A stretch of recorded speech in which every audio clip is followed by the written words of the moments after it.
I would have a thing to play, but they kind of nixed that, and we haven't come up with a new one yet. So, party time, excellent, woo, woo, woo. Yeah, just as we were doing, I'm waving. I'm like, oh yeah, we don't have a song, so I'll have to. And then I look at my hand, I'm waving. I got blue paint all over it. Oh yeah, you jacked off a Smurf. I did. I'd be making more money than I am doing conventions, I bet. Shit. Oh, they pay you in mushrooms, man. So I'm going to jump over and share this. They don't call them Gargamel for nothing. Oh. It got dark quick. Okay, I'm ready now, damn it. Talk sexy Smurf talk now. Yeah, I got a little blue in the face there. Oh, every pun intended. Yeah. All right. So sorry about last week. I did not realize that fell on my 30th anniversary. So 30 years. That the fun part though was watching me do the old man math. My wife and I both, as we were like, so this is our anniversary this year. What? How many years have we been together? How old's our oldest kid? And you're doing all this like kid math and stuff. And with birthday math, it's always the months. And so we're 29 years. No, we're 31 years. And then we realized it was 30 years.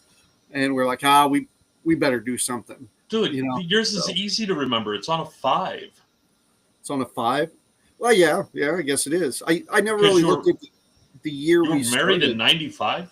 No, we weren't married. We the 30 years is when we started hooking up, well, let's say. Yeah. Oh.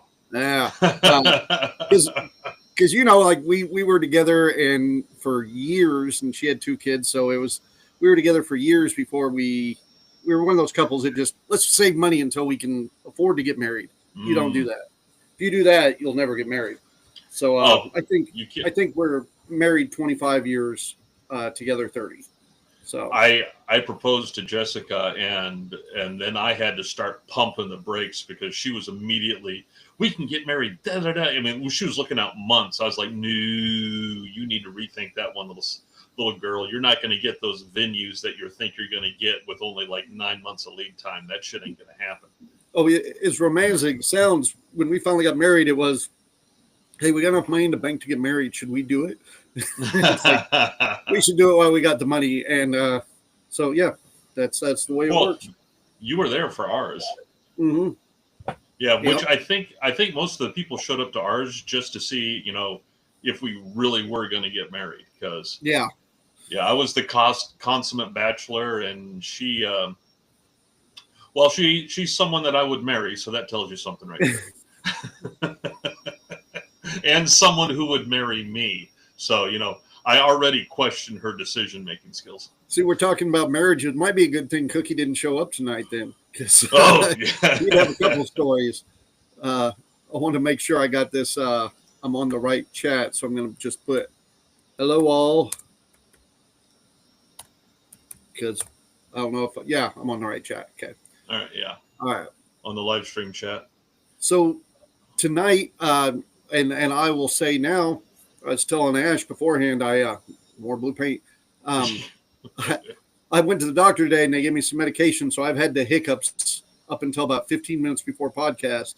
So hopefully I don't end up with like weird hiccups again in the middle of podcast, because otherwise you're going to be listening to Ash talk the whole time. Oh, yeah, that's going to get boring quickly. Oh, gosh. That's how it was last week when you had to hop off and I had to just randomly talk. I was going to start. Dude, let's start with my hella geekgasm. Okay. All right. My new computer. Ooh. Oh, yeah. I built this thing up. It was my original computer that, I built for Gannon to game on in 2019. All right. And so for Christmas this year, we got him a whole new gaming system that'll carry him on into college. All right. So he's got a whole new system. And so I took the other one and I had it back here, and it was definitely, working hard to keep up. And so I just sat there. I was like, okay, this is a desktop. Hey, what's up, Kelly? This is a desktop. I should be able to upgrade it. That's the whole reason to have a desktop, is you can upgrade them. So I did the research. I found a new motherboard, because the problem was I could never get to Windows 11 because I built it like just a couple months before they came out with what their requirements for Windows 11 was going to be. And the motherboard that I got back then didn't have the special little TMP chip on it so that I could upgrade to Windows 11. So I could never get Windows 11. So I said, okay, so I need a new motherboard so I can get Windows 11. I was like, well, if I'm getting a new motherboard, I also want a new CPU. So I upgraded that bad boy. And then I'm like, wow, I need some more memory in this. And so now I'm rocking 48 gigs of RAM. I got a 13th gen i5 stepping up from a 10th gen i3. And I kept the graphics card because even though it's a 6 or 7 year old graphics card, it was such a workhorse back in the day. It is still doing everything that I want it to now, 7 years later. And now it's got integrated Wi-Fi and Bluetooth in it. The signal is great. Everything is broadcasting great. I'm loving this new system. Well, are you doing any gaming on yours, or? I got the new Civ 7. The new Civ 7 came out, and so I've been playing on that some. And that's big different from the other Civilization games. That's big different. I tell you, Gabe has almost got me talked in, especially with this week. You know, y'all can't tell, but my laptop screen is still down because I'm looking at the camera this time. But my laptop and my wife's laptop both went out in the same week. And so we were like, I just need to get me a nice desktop. And Gabe's about got me talked into it just because all the gaming that him and his buddies do and all you can do. And I'm so limited.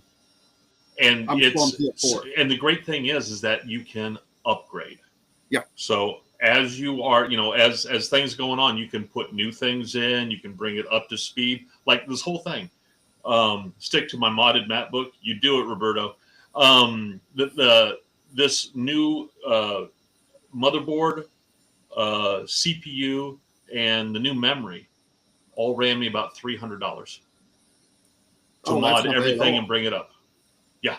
I mean, it's not the top of the line. And if I were to go for a new graphics card in there, that would smack me around like I owed it money. Right. That's why I was wondering if you didn't. But and Gabe keeps saying that even with the extra stuff he's got and for the amount of gaming I do, he could build me something pretty easy. Heck, I think even MacBook wise, Frankie sent us one from when his company did their big remodel, sent us a bunch of old stuff. So got one there. I just don't. I've turned into one of those old guys. It's like I'm pretty comfortable with what I got right now. People are like, "Oh, I love the Creality printer you got. What have you thought about upgrading this?" I'm good with what I got. So. See, I'm already looking at the Anycubic Cobra S1. I want to get that bad boy, so I'm going to start saving up my money for that. And that's a Core XY one, so that's going to be really cool. My wife even leaned over to me today to show me where somebody had a resin printer with the bath station and all that, all brand new in the box for sale online. And she's been pushing for it, but I've also showed her a commercial. It was $298, which that's not bad for both the printer and the wash station. Right. There's a lot of package deals online like that I could get, but I'm just not ready. I can't keep up with the printing I'm doing now. I need to get caught up on shit first.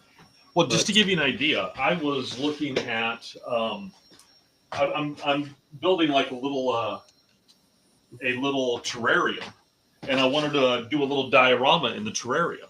So I was like, okay, so I downloaded some figures, which you can get a lot of figures online in the standard 29 millimeter. And I wanted to know, this is one of them. This is one of the terrariums. All right. Let me see here. And it lights up. Oh, nice. And stuff like that. And you can put stuff in. But I was like, okay, I didn't know if the 29 millimeter would be the right size. Hold on. So here's the 29 mil. And so I went ahead and I did a plate with the 29 mil, a 20 mil, a 15 mil, and a 10 mil so I could judge the sizes on them. And all except for the 10 mil came out perfect. Wow. And I could use any of those. See, all those are even smaller than normally the miniatures I use. So it's Oh yeah. These are and so I mean it's just stuff like that. And I can sit there even with this crappy old Creality Hallett 1, which they no longer make. I can just go from the computer and just send it directly to the resin printer and have it start off. I don't have to carry stuff over. Don't have to carry stuff over for the Anycubic. So you never know, man. Maybe you should get into some resin. Get those nice heads printed that you wanted. I get the what printed? the heads. You know, you're talking about you wanted the heads for some of Oh the yeah, the stuff you're detail making. in that. Yeah. Yeah. And I need to get one, and I am so far behind every day, even getting stuff together for this. It's well, in hell, that'll get me into my I'll throw this on my geekasm because Kelly's on here, and it's 2 weeks ago I talked about a project him and I were going to work on, and I've been working on it because I got some of it here. But it kind of turned me on to the idea of there's this He-Man dinosaur that they made in 1987 that never got released, right? Really? So it's a toy, and there's a lot of toys. You know, Marvel has them, Star Wars has them, where they make the toy, they make a prototype, they shoot some commercials, and then they never release the toy.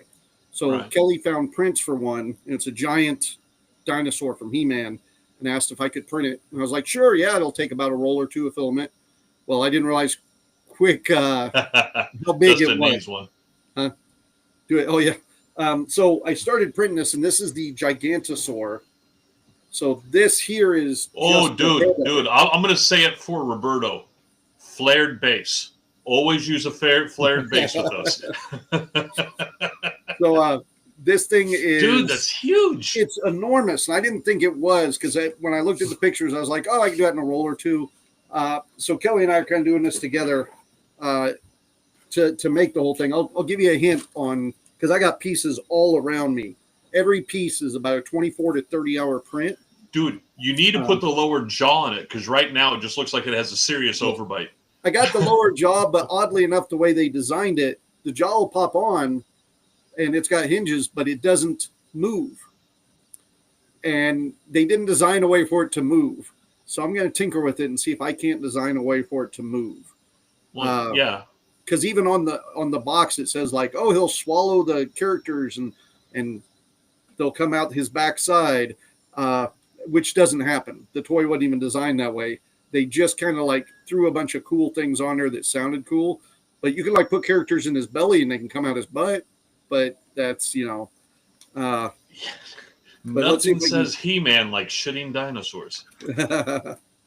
Oh, I was hoping I could get the. Oh, here it is. Oh shoot. Okay, so printing time on this one thing, this one toy, 1,206 hours and 56 minutes. That's what you mathed out from your slicer? That's what I mathed out from the slicer. It's 8 to 9 rolls of filament that I'll be using. Dude. Yes. It is a crazy big. I got all the filament and stuff written down here, but it is over 80 different pieces that I have to take, glue together. So I will be buying a hell of a lot more of that glue that you gave me last week. I was going to ask, is that working good for you? It did. It worked. It works good on certain items. One problem I've had is the edges, like in the middle, no problem. Yeah. Connects, no problem. On the edges, if it bends or gets any resistance, those edges will curl up.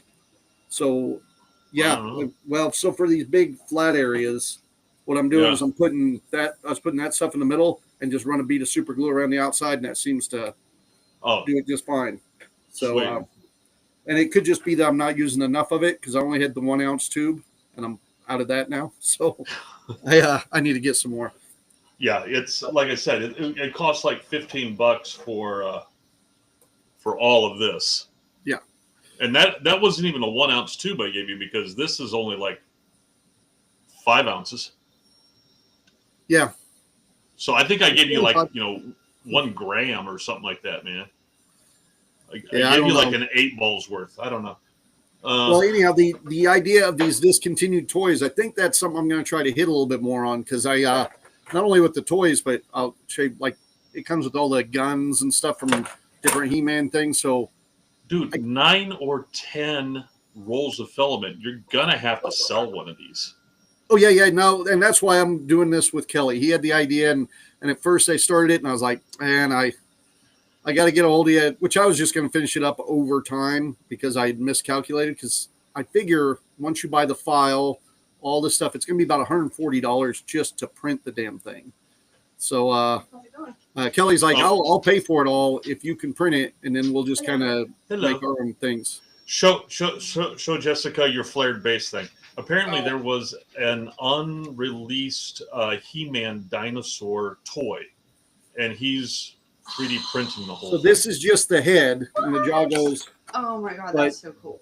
the body is like each side of the body is about 9 pieces that big. So Each the side of body the body is is 9 pieces that is big. literally Wow, twice as big as this thing, and then you got a You just tail need that's to about as big print as this the coming off the back. life-size She-Ra. So Let me see if I can switch over. Nope. All right. let's see, Dustin. But, oh, Berto says I need 50 of them in 2 days or else. Very cool. Looks like we're going to see a lot of else because I've been working on this one for a week and a half already. So yeah, no, it wasn't the it wasn't lifting on the print bed, You can Dustin. come in, It was Jess, as a lifting midget. when he was gluing it together. I don't have the headphones for Jessica. that's all right. My wife's just coming in to sit down and say hi real quick. All right. Hi, Christy. Hi. She can hear me. Yeah, I she can think hear you with that. Okay, tell him I said you need to print me the big She-Ra horse now because that would be epic to have. Well, you know Yeah. what? Wait, your husband has a better printer than I do. Hang on a minute. I said your husband has a better printer than I do now. Hang on. Oh, that's true. I think it might be true. Yeah, besides, then that way your husband will get a reward for doing these nice things for you. See? True. You're gonna make me So, throw on closed caption, I swear. So did I tell you he bought me a She-Ra castle for Christmas? He was And telling us, yeah. Yeah, it had like on the tag it said "To little Jessica from Santa." Oh. That was I from should- Santa. That wasn't me. I'm not cute. Give it back. So, all right, I got to go make dinner. And We'll it's see you later. so cold outside. Oh. I know. Yes. And for those anybody watching not in Kansas, it is I think we got 8 inches, something like that. I think ours was like 8.5 or 9, Oh, something Lord. close to that. Yeah. So, it's and I believe it. It's that negative wind chill factor that's kicking my rear. Oh, I know. It's like negative 21 out. I had to take Gannon to Mathnasium, and I drove the Jeep because it's got the big old 4-wheel drive and tires on it. So look I at felt pretty Daryl. good about That's the look of they're just talking weather now. What the fuck? He's got no. Sorry. that. All right. Here, I'm giving him his headphones back. Good to see you, Jess. All right. All right. I'm going to cook dinner. Love you. Bye. Love you, Here. bud. Your wife was correcting me on my measurement in inches. Just saying. Use your. Well, med- yeah. I've been telling her that's 1.5 Yeah. feet. All right. All right, let me see. Dustin says, if the edges are lifting up, I think your bed isn't hot enough. I think it's called elephant's foot. I know what you're talking about, and that's with the prints. The prints I'm not having that problem with. Yeah. It's the actual glue. So it's not that it's lifting. It's that if any tension is pushed one way or another, then the edge wants to just like unglue a little bit. So I And think an I'm just elephant's needing- foot. An elephant's foot is when the layer or two on the print bed is actually squashed out, so it has that look to it of like of an elephant's foot, where it has that coming out, and that's a whole nother problem. And you normally don't see an elephant's foot with a bed lift at the same time. That would be pretty cool if you got that down. Yeah, Christy can vouch at this. Like this morning, I came down and I had one that was a 46-hour print that had been on for 32 hours already, and I came down and it had decided that it didn't want to have any structure on the inside, and it just peeled apart in layers. And 32 hours out, and I had to throw it away. I was like, So Yeah. See, my longest one, I keep harping on it. My longest print ever was 107 hours. I remember that. I remember you doing that. Yeah, that was on my old Ender V1, which moved at the speed of smell. Yeah, and that would be like 40 hours on this printer. yeah, it was because it was that lithophane of the moon that I have. And then when the dog broke the moon lithophane, I reprinted it on the Ender 3 V3 SE that we have, and it went from 107 down to like 46 hours. Oh, wow. Yeah. You got a wife on you. What? I said one more thing. When you're done, let Gannon know so he can run on the treadmill, okay? Yes, ma'am. So Kristen said she just scooped about a foot from in front of her garage. That was us today. We were debating whether we could even make it out of the driveway. It was pretty rough here. Slick. Well, we did because it was so light. The snow was it was a dry snow. We just went out there with the leaf blower and blew everything off. Oh, well, shit, that'd be nice. Well, I remember when you and Gabe used to go out with the torch and just torch Yeah, the off. flame. Yeah. Yeah. That'll do it. Yeah. That will, that'll do and you it. get a lot of great looks as people drive by. But that was also when my son was of the age of, ooh, a flamethrower, that's fun. Now he's like, it's fucking cold outside, Dad. I'm okay. Yeah. So, You guys had a great time out We did. there with the We did. flamethrower. Oh yeah. Yeah, speaking about Gabe, too, I even got one story to share that Gabe shared with me today. What's up?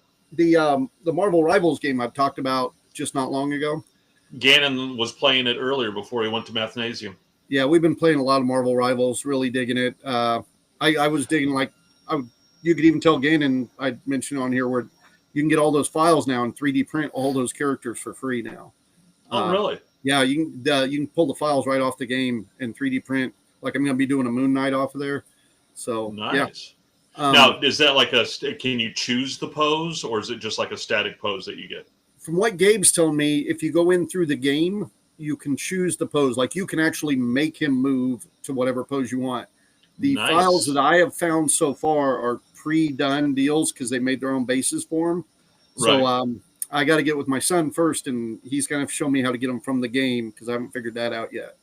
Right. But with the game, the controversy this week with it is they were telling me a little bit about it, and I looked into it a little today.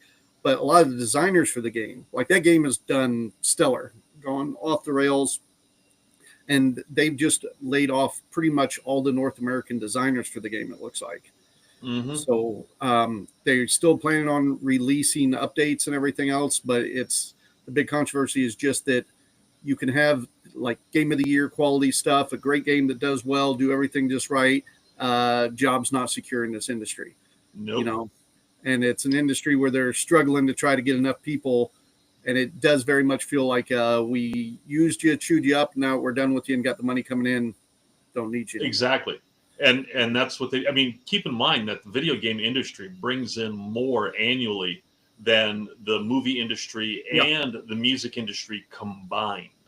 Oh, combined? Oh yeah, I believe it's Holy combined. crap. I could be totally wrong, but I think think- it's Oh, that's- combined. I think it is, because we were even watching a That's thing crazy. yesterday on 2002 predictions for the year 2025. And Mhm. a lot of the stuff, I mean, they were talking about how much of it doesn't add up, and they're like, oh, they're saying video games will be as popular as movies and stuff. And it's like, they already are. Yeah. I mean, I just think you aren't seeing that you're still going, oh, Hollywood celebrities. I don't know any video game celebrities. Video games making way more money. There's a bigger Mhm. impact. More games are getting released than movies out there. It's crazy the amount of impact video games. And video games are just like with comics. They're influenced comic books just like the movies did, to where they start rewriting movie or comic book storylines around movies. They're getting that with video games now. Hell, Rivals has its own comic book series based on how that works into the Marvel universe. You know? I know that, with the Trekkie crap, I know that they are starting to blur the line somewhat with what is canon and what is not canon when it comes to Star Trek Online.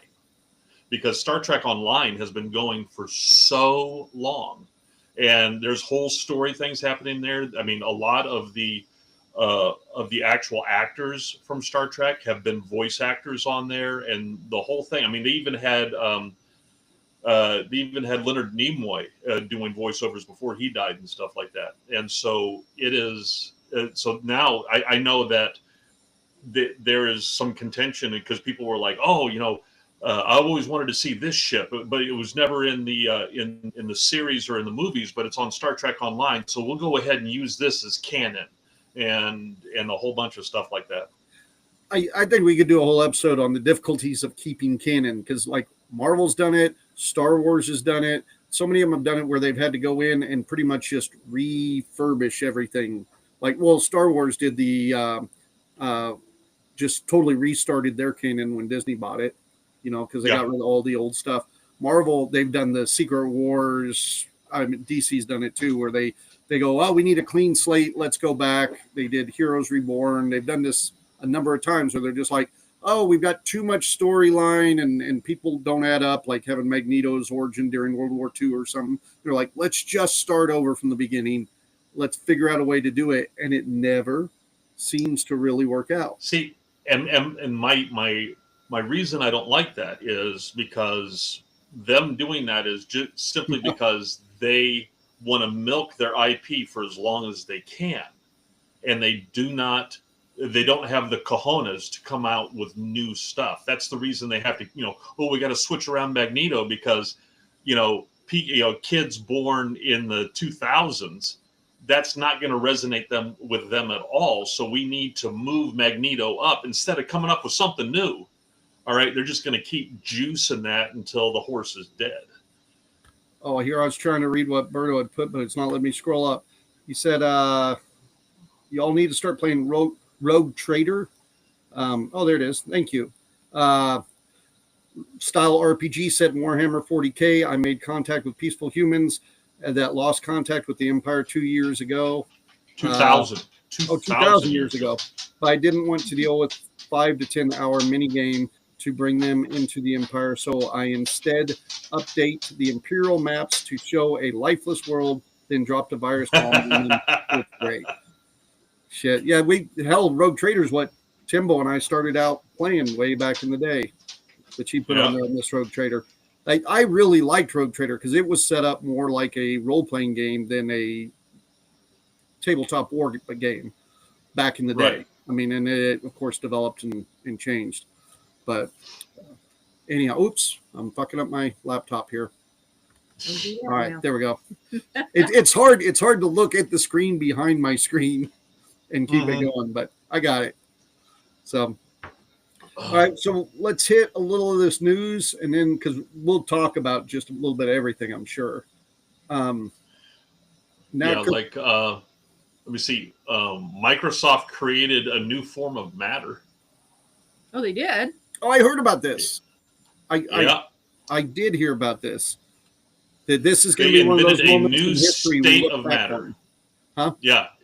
They invented a new state of matter called new types of particle existing in a topological state. The topological states have previously only existed in theory and require a delicate combination of magnetic fields, new materials, and temperatures near absolute zero to bring about. But it is going to completely alter the whole thing of them being able to scale up the creation of quantum computers. See, and I saw some of this, but I'll be honest, I couldn't remember most of it because it sounded like most of the implications of this is shit that's going to come about when I'm fucking 70. No, not unless you're like 65 right now. Oh, really? Yeah. Okay. Google said last year that the latest quantum machine took just 5 minutes to solve a problem that would be impossible for the world's fastest computers. That was last year. And this new one, this new stuff that they've created, to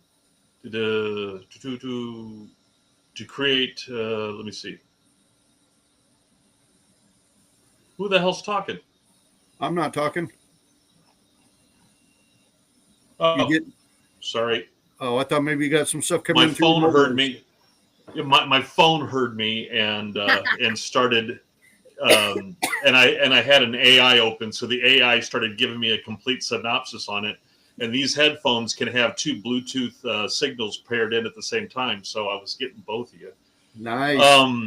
But yeah, no, it's basically. I'd say in the next 5 to 10 years, it's really going to change quantum computing. But still, that's going to be, at the level of, large corporations, countries, city-states, that kind of stuff. But still, it's going to be huge when it comes to being able to figure out things that have been too complex for our computers now. It'll be able to solve in no time. Matter of fact, that's one of the things is they came up with this, and already the government is locking down saying, okay, now you need to keep this secret because this will make it so that whoever has this and can make chips off of it will be able to create quantum computers that can just completely devastate encryption and the stuff that the financial institutes use to lock everything down.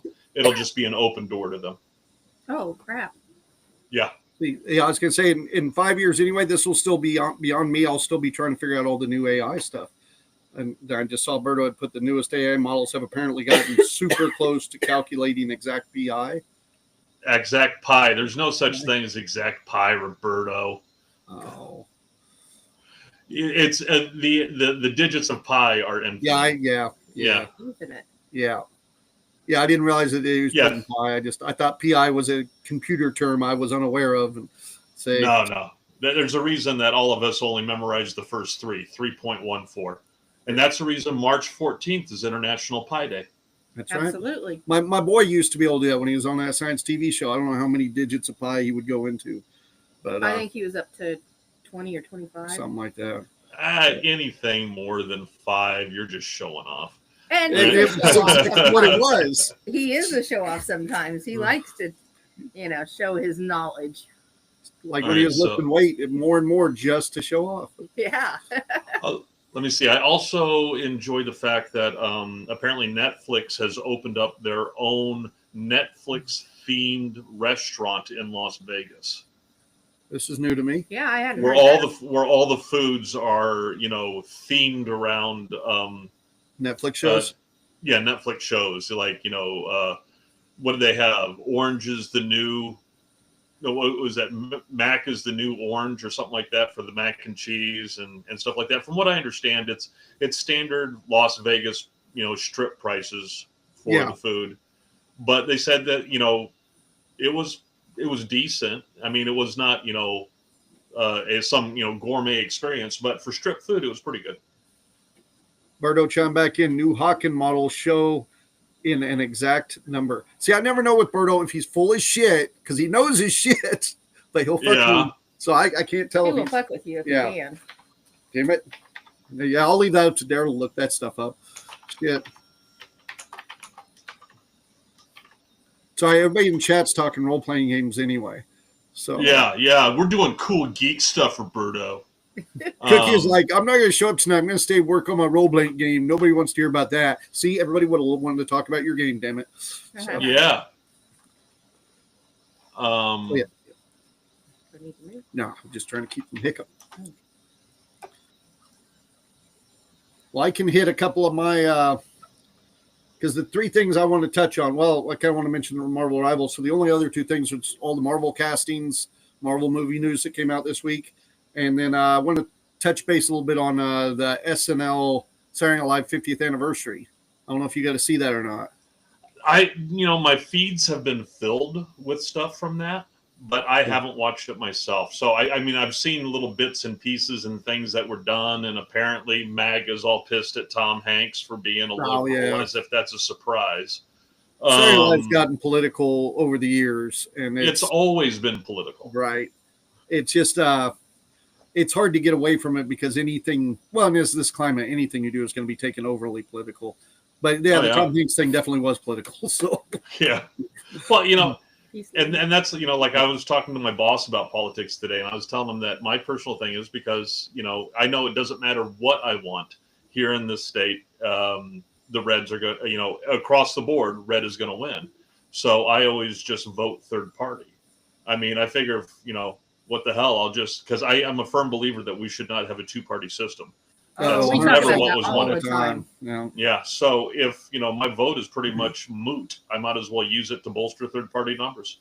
Yeah, well, and see, people say you're throwing your vote away, but that'll get us talking about politics, which I could do for the rest of the show easily, but we shouldn't. So the SNL thing, I'd gotten excited about it because we do a sketch comedy show, and our generation grew up with SNL, so to us it was a big deal. And I know it's not totally con related, but just about every one of those SNL people I met at a con. So I'm throwing it out there. Who's it? Meryl Streep did that the whole alien thing. Yep, the alien abduction thing. And Jessica's like, I'm so surprised she's doing that. I was like, what? She's won all of her laurels that she wants to win. She can do whatever the hell she wants now. Oh yeah, she's become legend now. It's even De Niro. I love De Niro. He'll put out bad stuff, and he was there. But De Niro anymore, he doesn't give a shit either. He's like, I've done my dues. I can play whatever dirty grandpa I want to play. I can, so. Yeah, and that's the thing is, he's been the tough guy. He was the quintessential tough guy. So he can go ahead and be the gay pirate in Stardust. So yeah, no, that was one of his better roles. I loved him as what was it, Captain Shakespeare or something in Stardust? Something like that. Yeah. But it was wonderful. He did it great. So you just popped up on the screen, and see, this is where I say Berto fucks with me. See, Yeah. I heard the new Captain America movie is the single greatest film in history of cinema, and anyone who disagrees is to be sacrificed to the old gods. Well, because Kelly put the new Captain America. Oh, Kelly did put it. Yeah, because that's almost verbatim what I had on here, even though I haven't seen it. Because the reviews have been that new Cap movie, it was the reshoots really shone through from what I'm hearing. Oh, yeah, like you can really tell where they shoved more and more in, and it does sound like I can't think of his name, guy from Breaking Bad and The Boys and everything, Carlos Esposito or something like that. Oh, he's fucking awesome actor. Carlos something Esposito. They'd put him in the movie, but as a last minute character, like during the reshoots. Like apparently he wasn't even in the original before, and they added him in. But that new Cap movie is struggling hard. Kristen says Captain Shakespeare. Yeah, that's from the Stardust. Stardust. Robert De Niro's. Okay, I was just making sure. That was one of my favorite De Niro roles. I won't lie. I know he would hate to hear that probably, but who cares? But the Captain America movie, which I guess I can jump over the SNL stuff because that kind of pulls me into the casting. Giancarlo Esposito. There you go. Yeah, he's good in about everything. He's in Star Wars now. He's one of those that's in all the major stuff, I think, except Star Trek. I don't know if he's made it in Star Trek yet. You don't have to be in Star Trek. Oh no! You know, there for a while it was if you were in what was it, Star Wars, Star Trek, and I can't remember the third one, and then it went to Star Wars, Star Trek, and Lord of the Rings, to where you're the fantasy trilogy. Yeah. Now it's all over the board. It's Marvel's in there and shit, but yeah, it used to mean a lot more that if you could be in all the good geek movies. It meant a lot more back then because they were making so few of them. Right. All right. And now they're just pumping stuff out and don't care what it looks like. It's like I forget what movie it was. No, I think it was like one of those Wayne World one where they look over at the director and he's just over there counting his money, going whatever. Yeah. Well, hell, it's that crossover. It's so prominent. I almost got a hold of you this week, and because one of the shut up. The guy. Sorry, could you hear that? Yeah. Oh, definitely, 100%. What is that? Micing off my. I hit the mute. All right, never mind. The guy that played Dana Barrett's boyfriend in the first Ghostbusters movie was also in a bunch of Star Trek Next Generation stuff. And so this week I got somebody that had sent me a bunch of autographs I could get from him because I buy Ghostbuster autographs, and like $2.50 for these damn autographs from this guy. Every one of them though were Star Trek autographs. I'm like, oh, I don't want him in Star Trek, but I'll send that to Daryl to see if he's interested. I just haven't yet because but like $2.50 for a damn autograph's not bad. Looks like we froze up there. Oh, yeah, it does look like you froze up. I can hear you still, but I can't see you moving. Let's see. It's all right. I will keep talking. That's okay. That's okay. You got a voice. You got a voice for radio anyway. Yeah. You got a face for radio. Sorry. Yeah, that's if I wanted to report the issue, but everybody just gets to look at that lazy eye picture of me. Then I can live with that. Looks like I'm looking up to the heavens. All right, if you want, you can go ahead and pop out and pop back in really quick. Let's see if you got this real quick. I think I can do it. Let me see. Yeah, I got it really quick. I mean, I can take a look. I think there was something else I wanted to. Did he leave? All right. No, I'm here. I just. I was gonna say. Do you know how to leave? Yeah, I just shut it down. Yeah, you just go over to where it says leave. Okay, and you have left now. And so soon here it should have a little thing where he's going to go, oh, let me back in. Oh, Mr. Ash. And I'll be like, do I wanna? And I will, because, that means I don't have to carry on the conversation by myself. Where is he? I'm already afraid.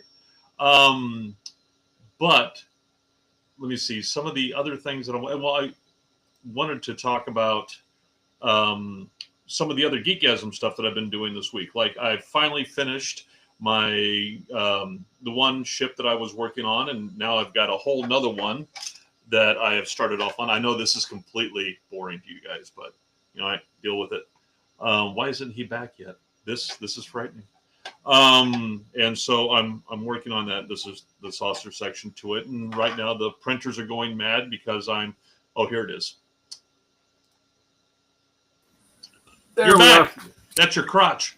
But I was telling them, the printers are going mad right now because I'm printing off a lot of those card kits for little Chotsky giveaways for the Kansas Con that's coming up next month. Yeah, I got that one. We got 2 cons coming up here next month that we need to chat briefly about. Sorry, I don't know what you were chatting about, but I can jump back on to the we're talking about Captain America Civil War. Brave New World. I haven't seen it, although from some of the reviews I got, some people were saying separate. Some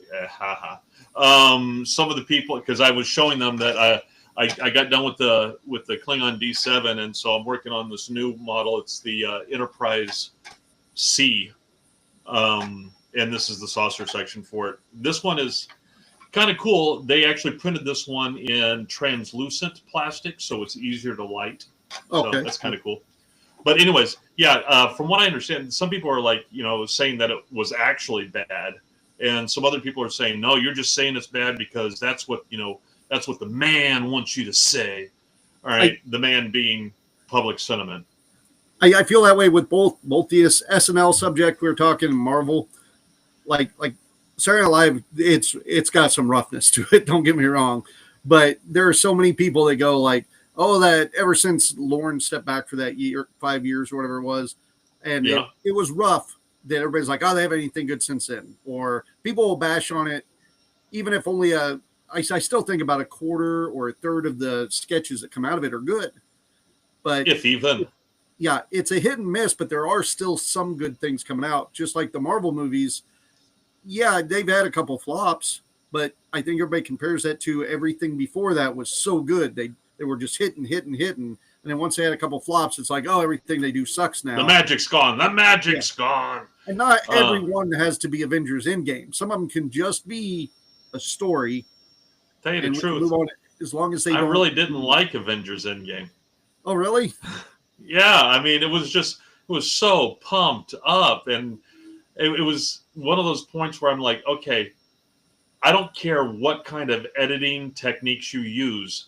I am not going to care about half of these people, so kiss off. Yeah. All right. But what they did was they showed it right after Captain Marvel, so everything looked good after that. That was their secret. So I've only fast forwarded through Captain Marvel. That was. Rough. Was not so the good. writing was rough on Captain Marvel. That was my biggest. Everything else, really, even the acting was fine, but the writing was so bad. And Marvel does have some misses. Luckily, the last movie they had was a hit, which was Deadpool Wolverine, and that was done well, and enjoyed that.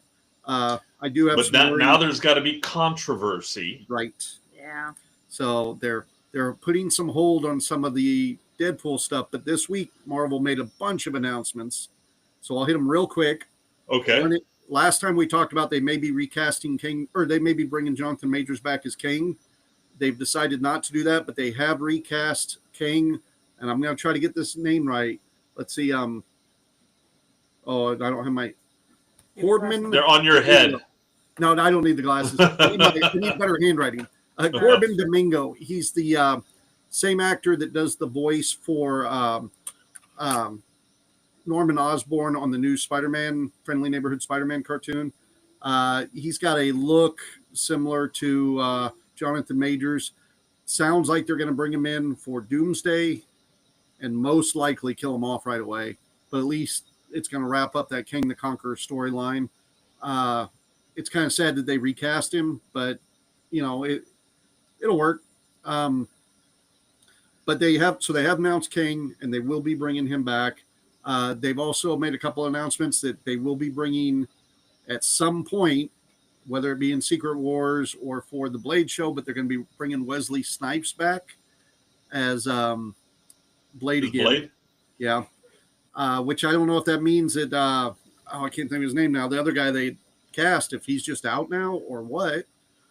But they're hyping there was too big of a nostalgia surge around Wesley Snipes. I think so. And as bad as Blade was doing already, and they'd gone through like 5 scripts, and it was just, I Yeah. assume that Blade franchise is probably dead, and we're just going to be getting Blade cameos for a while. That would be best. I think Wesley is past his leading man phase. Yeah. For something like Blade. I mean, watching him out there doing that would I would wince. I mean, it's kind of like, how I still haven't watched any more than like the first episode of Picard, because I just couldn't handle seeing Patrick Stewart doddering around and then trying to behave like an action star. I'm like, no. Yeah. No. Give him some dignity. Look at what she said. It's like watching Cobra Kai. Yeah. And I'm a Ghostbuster fan. I tend to feel the same way sometimes. Some of this stuff I get why they're doing it the way they do it, but the original Ghostbusters are just thrown in there as let's keep the story going, keep the nostalgia going.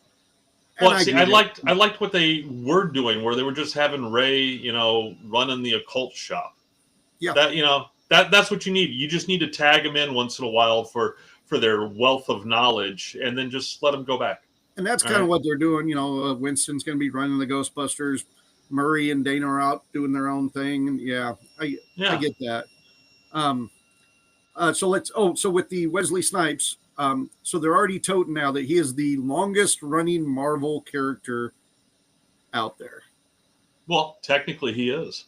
Movie character, which he is until for Secret Wars, we get the Spielberg Howard the Duck showing up or something. Because apparently all it takes is one cameo. Because Howard the Duck, that movie came out before Blade. So if he shows up and now all of a sudden Howard the Duck is. I would not count that because that's not a real actor. Now there was an actor in the outfit. Is it going to be the same actor? I don't know. But the character, I get it. Yeah, but see, in that, I don't know. It just seemed like a cheesiness because it beat out Hugh Jackman playing Wolverine, and Hugh Jackman has played Wolverine in like 10 freaking movies, compared to Wesley Snipes, which I guess this is 4 now, but it's hell, Hugh Jackman might be more than 10. It just seems like a cheap cop out, because then if we get a Lou Ferrigno Hulk, in Secret Wars, does that change that? If we get the the David Bowie Black Widow, does that change? Bring Lou back. Give him all the props you can.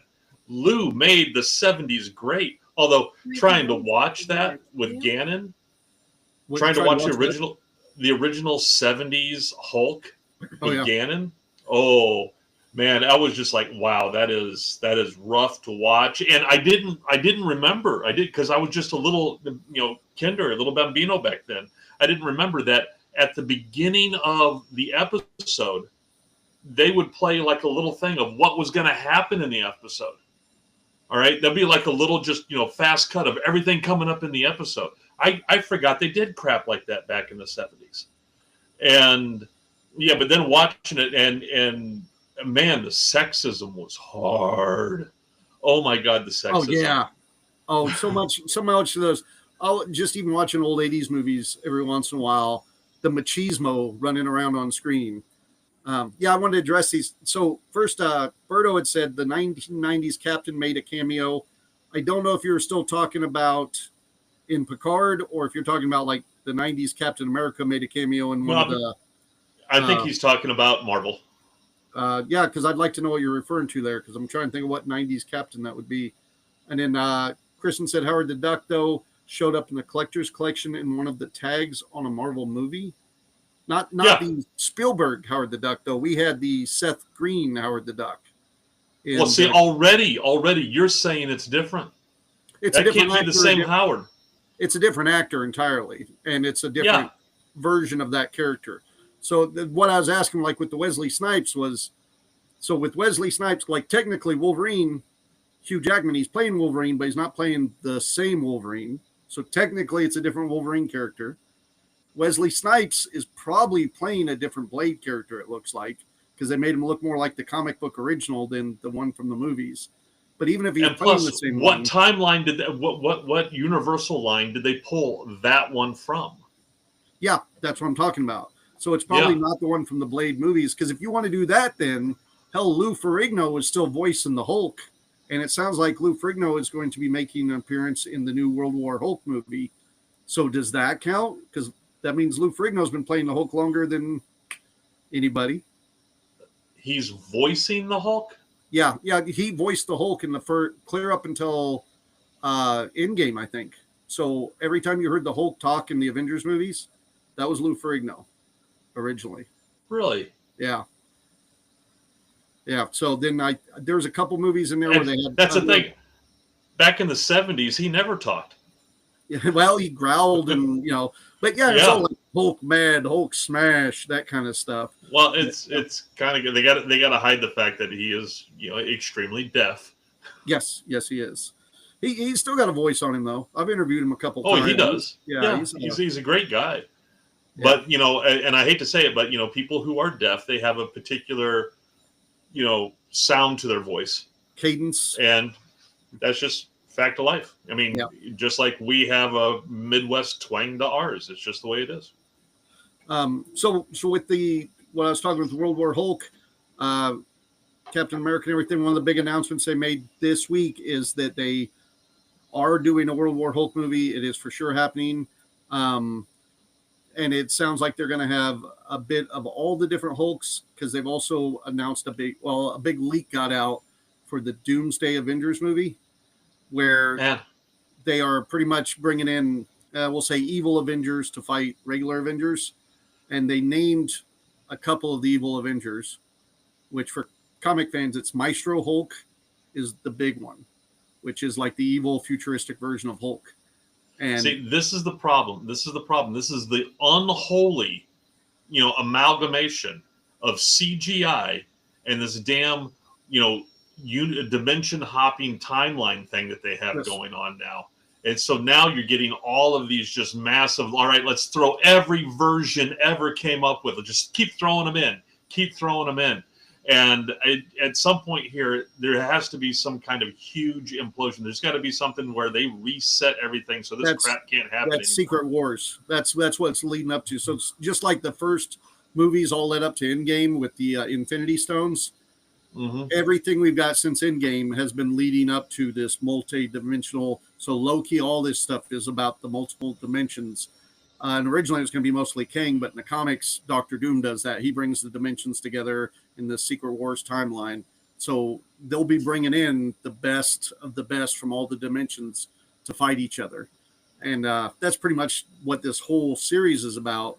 And hopefully when Secret Wars hits, that's the end of it. Because it's, in my mind right now, it's almost too much. Even in the comics, it's too much. Berto put live action Lou versus CGI monstrosity. Right? Monstrosity? Yeah. Well, come on. The man is in his 70s. You got to CGI him some. Well, I'm sure he's just going to be doing the voice work.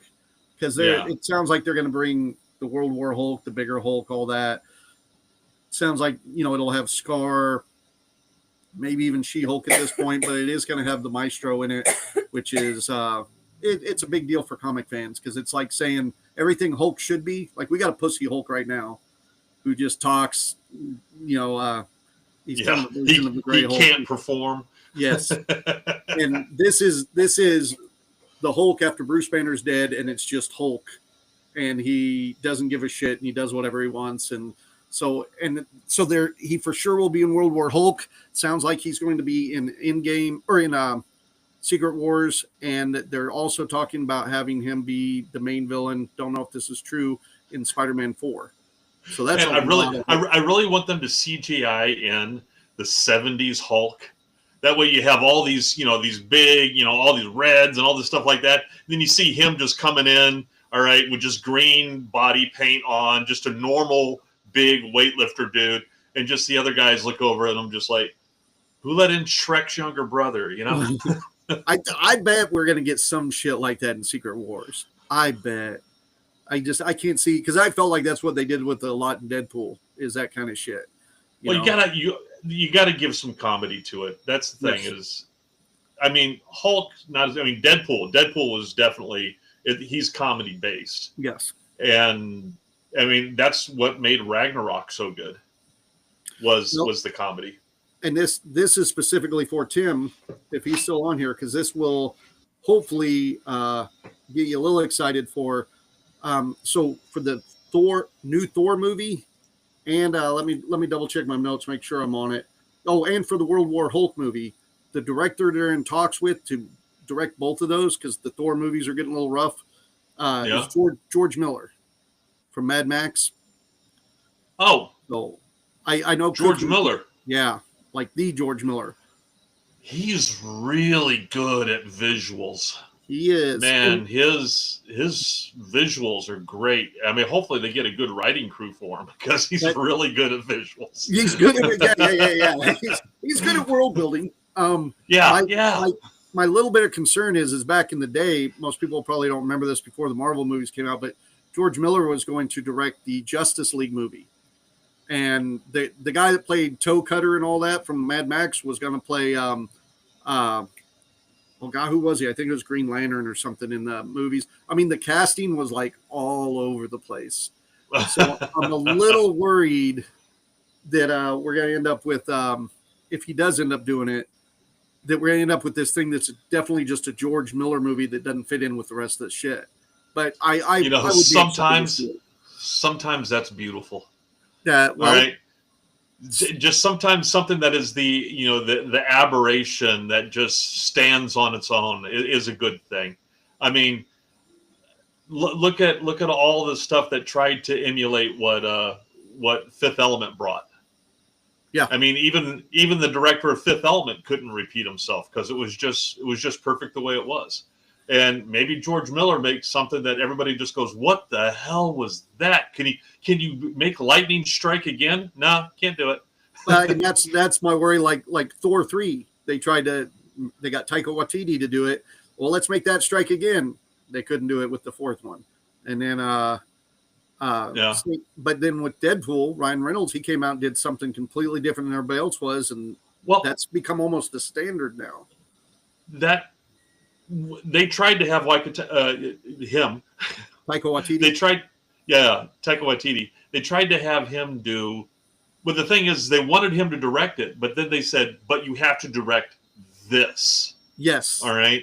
Yeah. And so they completely hamstrung him. I mean, this is the man who came up with Jojo Rabbit. All right. I've not seen Jojo Rabbit, but it's on my list. Yeah, I mean, so don't tell me he could not have done serious, because Jojo Rabbit is as much comedy as in there. It is serious as shit. And he could have done it, but no, they made him follow their script. Well, anytime somebody says Hitler is going to be the most likable character in your movie, it takes some skill. Take some skill, damn it. Come on, Mel Brooks did that in the Producers. That's true. I saw this scathing thing about Mel Brooks this week that was just like, I hope nobody younger than my generation ever sees it, because it was all they were pretty much bashing on the new Spaceballs coming out. And is the new Spaceballs coming out? Oh yeah. It's The Search for More Money. They're not calling it that though. They're calling it something else. It looks like.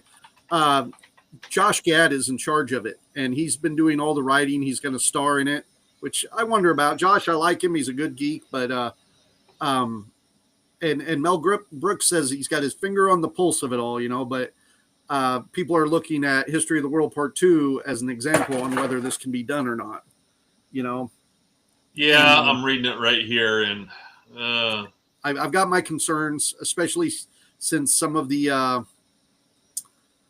cast that's no longer with us, Joan Rivers and John Candy. See, that was the thing is Mel Brooks said that he wanted, the original cast to return, but, they're gone. Yeah. And it bothers me because, just like Kristen says, don't touch Mel. He's a national treasure.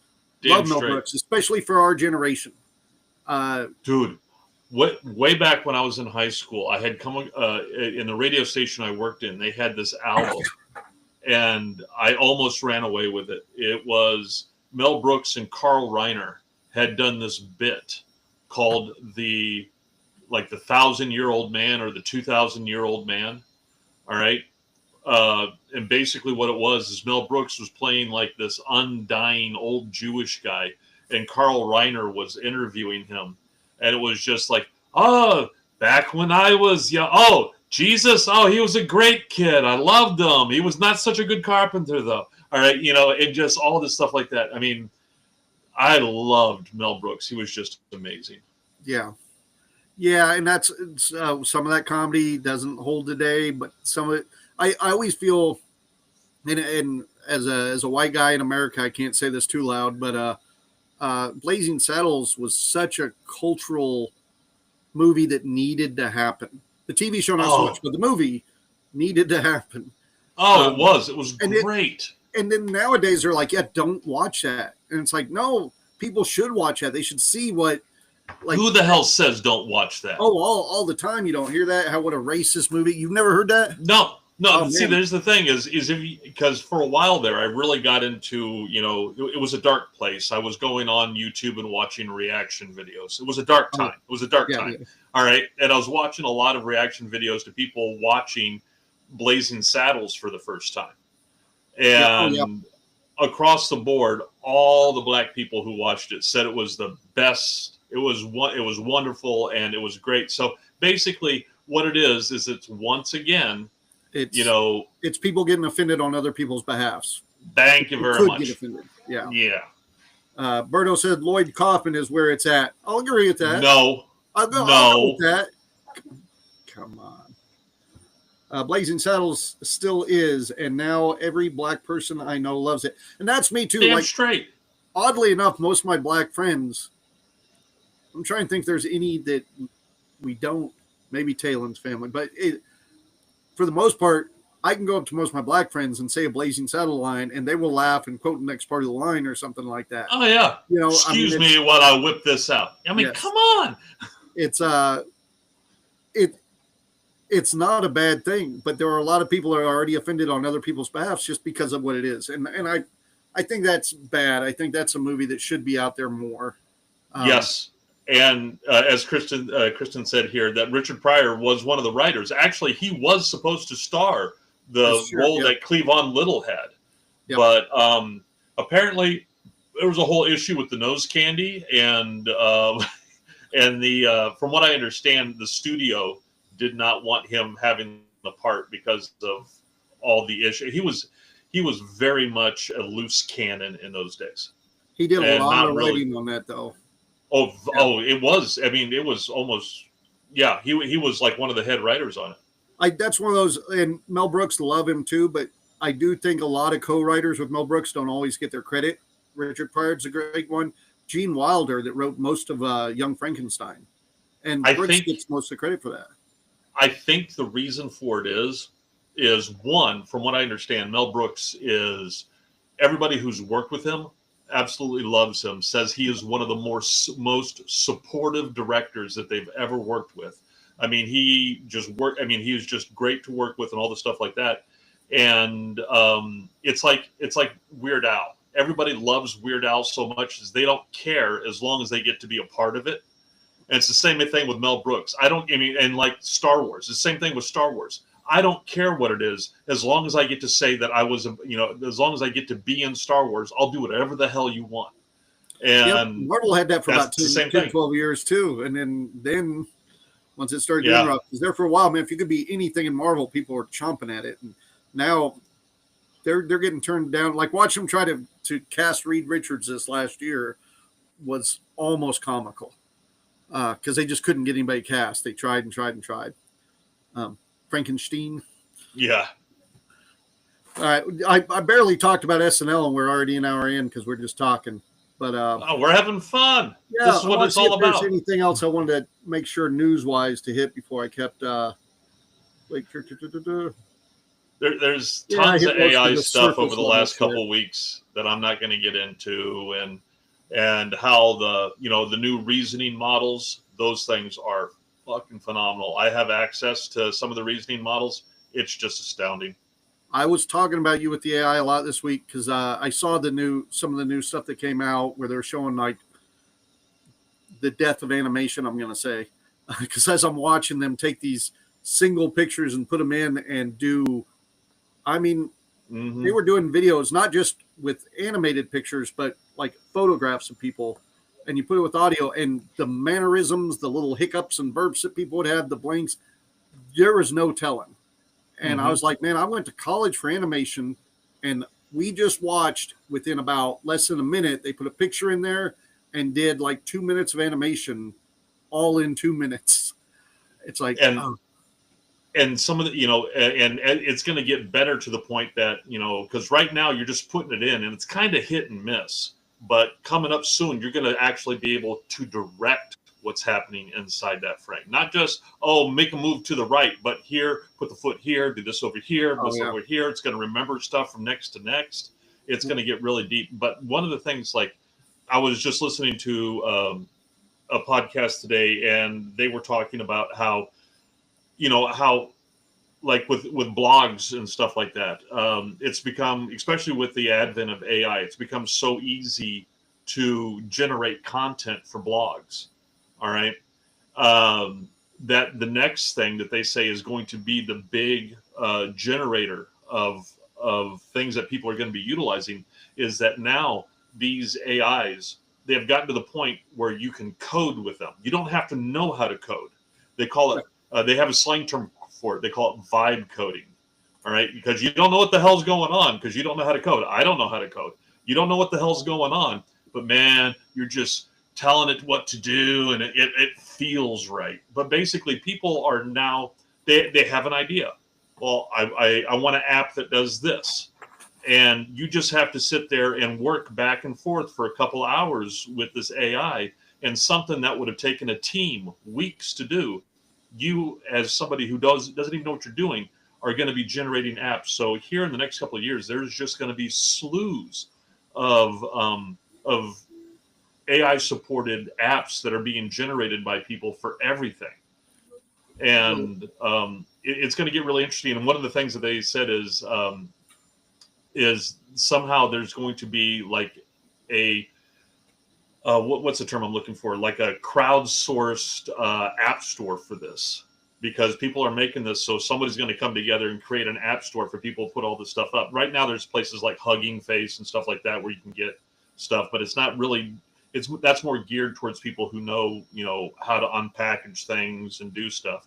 But if you get to the point where you just have like an iTunes store or a Google Play store for apps that people are creating out there, then you can just go pick through. That's the next step that this is going to, where people are going to be able to do their own coding and create the things that they want instead of having to go out there. Like, let's say you want something that will go ahead and you put in, let's say, as a workflow here, let's say, I take the transcript from this and I go through and I create, blog posts from it and all the stuff like that and excerpts and do all the stuff like that. But if you can design your own workflow app that'll do that, all you have to do is just put it in and it chunks everything out and comes out the other end. Where before you would have to go in and, purchase somebody's service to be able to do that.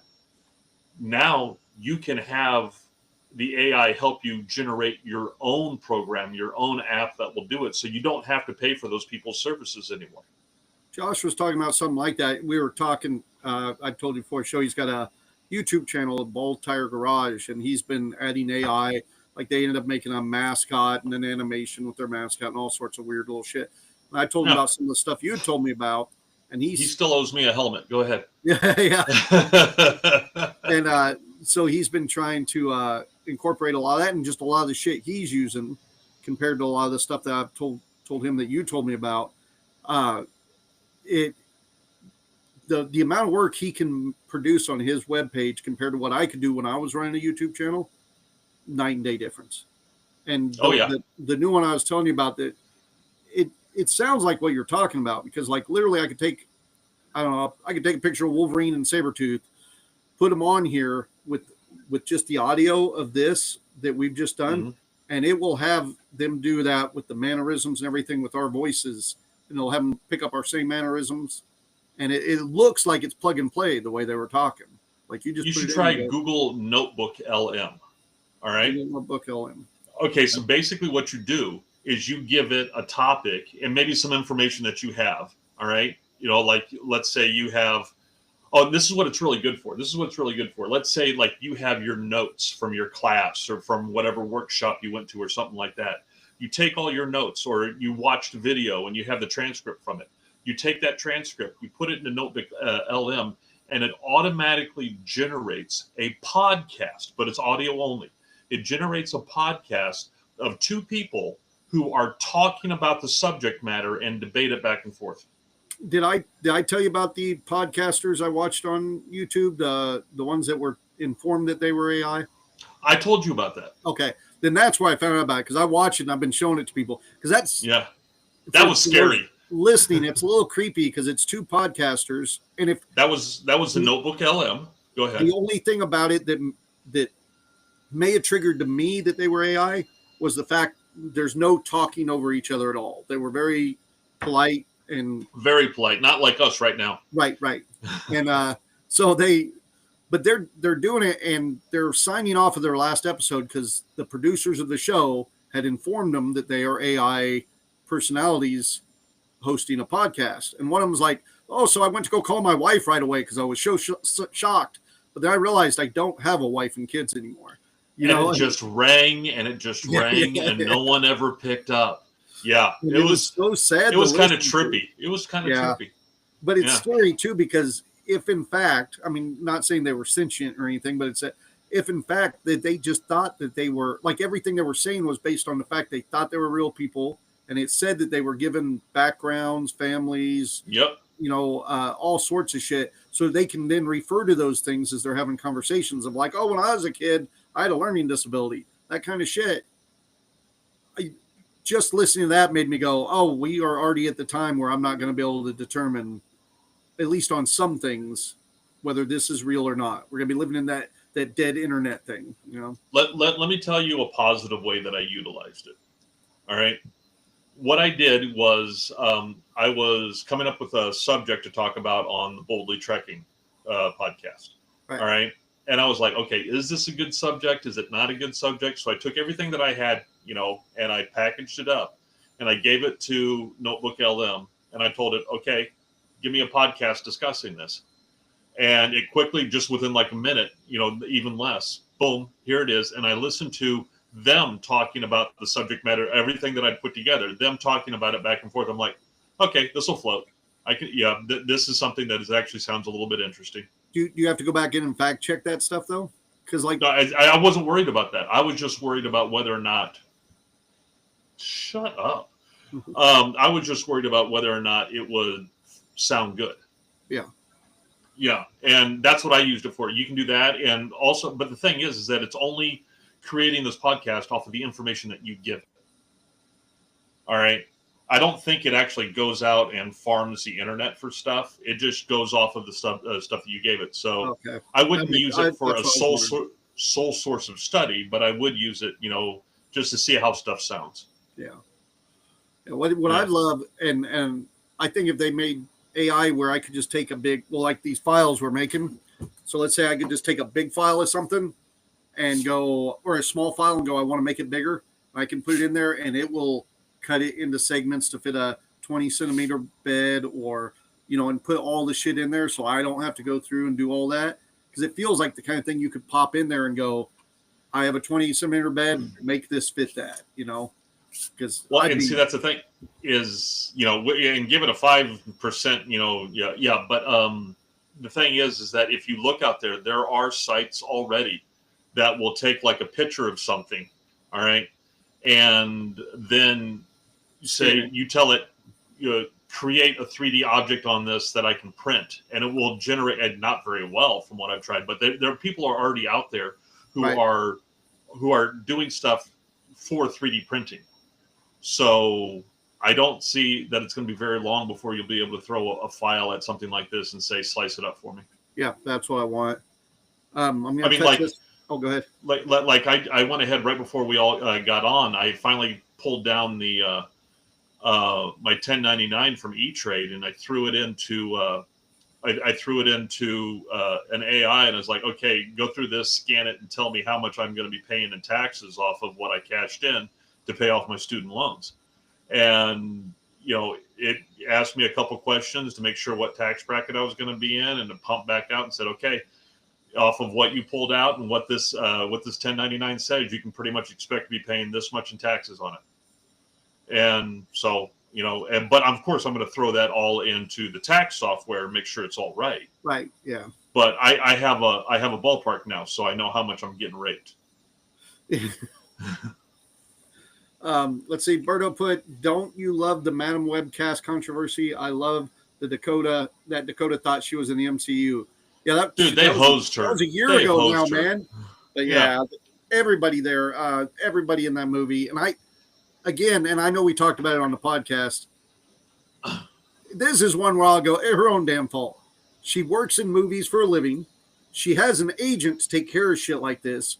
Marvel movies are some of the biggest movies out there. So if that's the industry you're in, you got to. Yeah, it was her agent's fault. She fired her agent. Yeah, you got to at least have an idea on some of this shit. And the thing is, my problem is she didn't figure it out till the fucking movie was done. How do you not make a whole fucking movie, be in the production with all these other people that work in the same industry you do, have your friends that work in that industry, and not at any point did somebody go, that's not a Marvel movie. Well, I mean, and that's the thing. It's like, what was it? Recently, I was watching a review on Craven, and they said that Craven was so bad it made Madam Web look good. It's what they say. I don't know. I haven't watched Craven yet either. I've watched some clips, but I happen to be a big Craven fan. So, like, Madam Web, I didn't give a shit. Madam Web's a shitty character, but Craven, yes, kind of like was it Morbius? Couldn't give a crap. Oh yeah, Morbius is one I didn't give a crap about either. But so Craven's one of those like, hey, we're getting a real Spidey villain. Yes, let's do this. Yeah. And no, I was even cool with the casting, but I don't know. That everybody in that movie though got screwed. They did though try to do right, and they brought what's her name? Girl from that movie, the one Sweeney. What's her name? Sydney Sweeney. And Sydney Sweeney? I think you thought you were talking about Sweeney Todd. No. Sydney Sweeney's the girl. And I don't know. Maybe I just haven't seen enough of her stuff. I know it sounds bad, but I feel she's one of those people in Hollywood that gets cast because she has great cleavage. Her acting ability. She's got good bone structure, I'll tell you that. Yeah, her acting ability hasn't surprised me any, but Marvel's already hired her in to play mystery part in Marvel. So she's gone from that now. Is she related to Christina Hendricks? God, she's got a rack on her. I don't know. Who's Christina Hendricks? Oh, come on. Mrs. Reynolds? Reynolds. Serenity, not Serenity. Firefly. Yeah. Wow. Good thing Christy left before I said so many times. Because that's one, and that's a redhead too, damn it. Damn redhead. I know. But anyway. Hi, honey. Yeah. I'm not talking anything bad at all. We're talking Firefly. You missed it.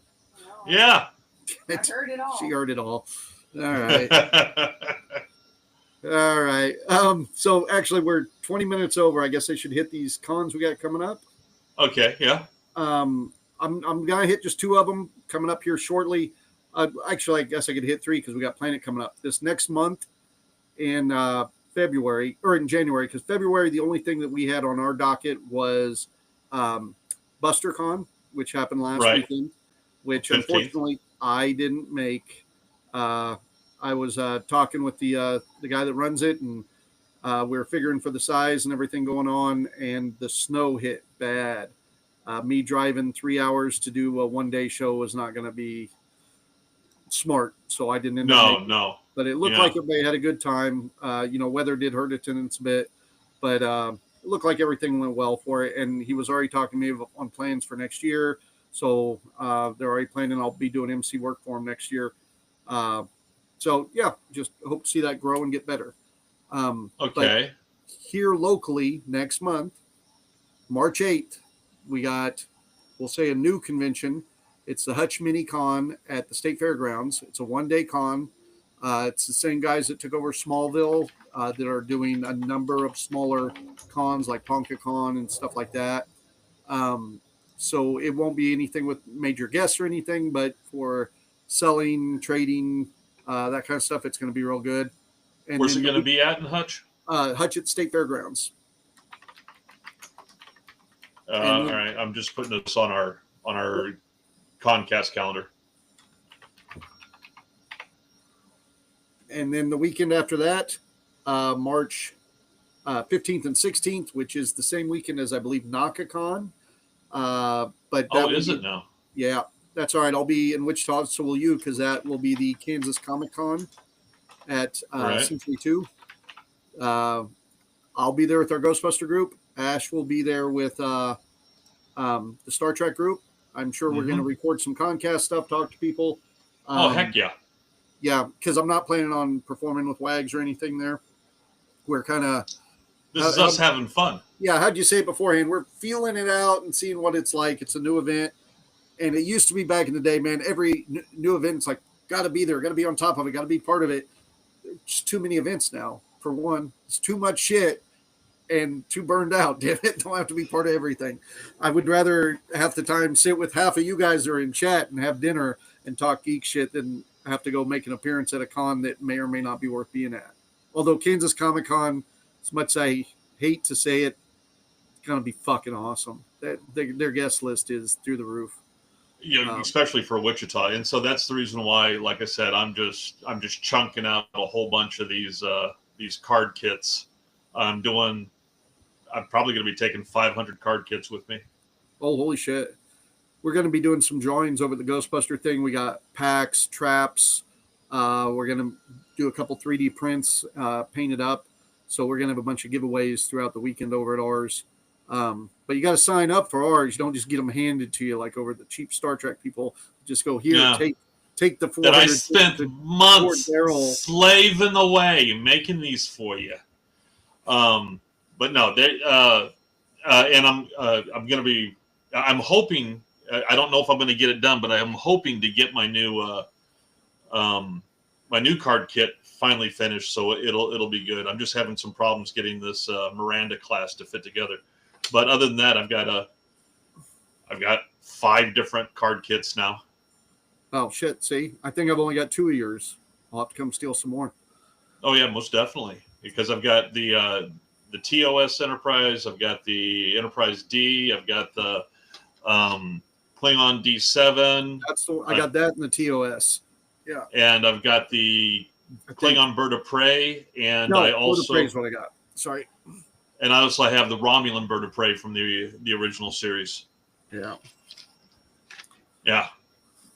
All right. But anyway, yeah. So we're doing that now. That's in March. Do we have anything coming up after that? Well, then Planet Comic Con is the weekend after that, I believe, and that's the 29th and 30th. No, 22nd. 22nd. Yep, that sounds right. I will probably be attending there. I don't know that I'm going to be performing there this year. They asked. We kind of decided we're not going to be doing much of that because Planet, when we go do Planet, it is a lot of freaking work, and it's hard for me to thumb through comics and do geeky stuff and interview people and stuff if I'm also on stage a bunch. It's always been a problem. Are you at least getting a free ticket for yourself? Huh? No. You getting a comp ticket or are you paying? I don't know. I haven't talked to him about it. I could probably get a comp ticket, I bet, but I was just planning on paying this year. Because every other year I'm working and doing something. And I know. And this time you might actually get to enjoy it. So they should comp you a ticket. It's not like you haven't done lots for them.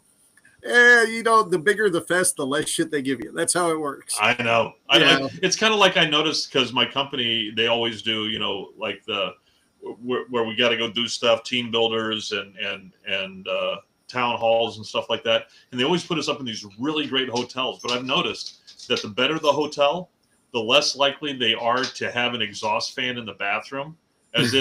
As if the richer you are, the less your shit stinks. I don't know. No, the richer you are, the more you like the smell of your own shit.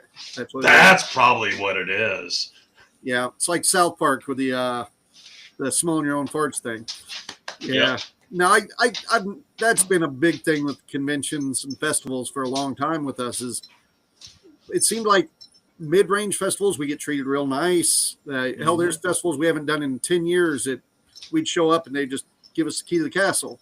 But it seems like the bigger the festival, the less, the smaller the fish you are. Yeah, the smaller the fish you are, for sure.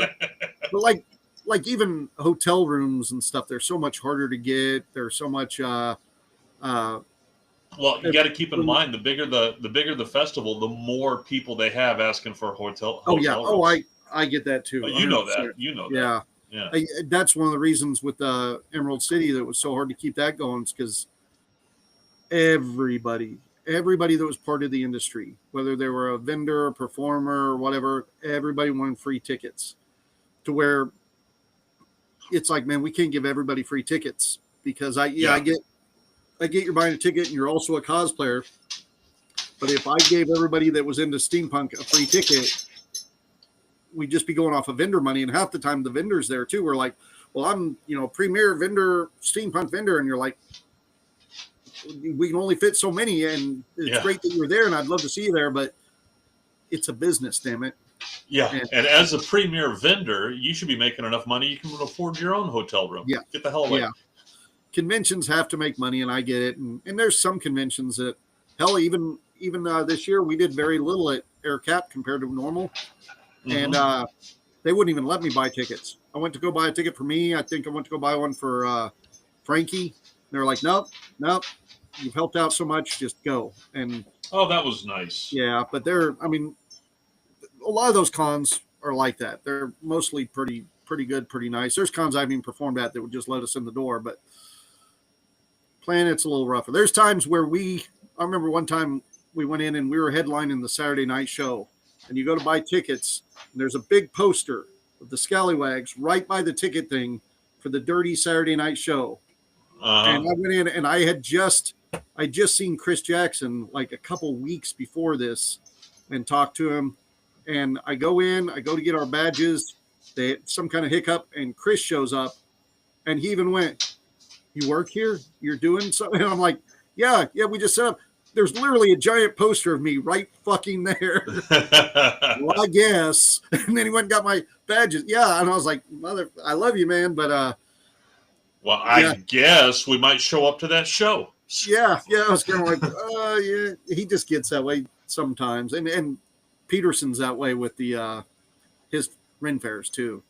Yeah, Kansas City and all that. He gets very not just us, but a lot of people. We just don't need you there, and it's like, okay, well, during your 8 weeks you're running, there's 8 other festivals that would love to have us there, so we go do that. Yeah. All right, let's tie this bad boy up. We're half an hour over. All right, yep. We will see you guys next week. Hopefully we might have an opening bumper by then. I don't know. We'll see how I feel. We got a lot of cons coming up. I've already generated the music. I've already pulled down a whole bunch of stuff so that I can throw it all together. I just haven't done it. Yeah. I completely forget about it until it's time. Just like me with this computer screen, I was going to have all this fixed as of this week too, and I haven't even ordered the damn thing. So. All right. Well, we'll see you guys later. Hugs and kisses. Bye-bye. And we've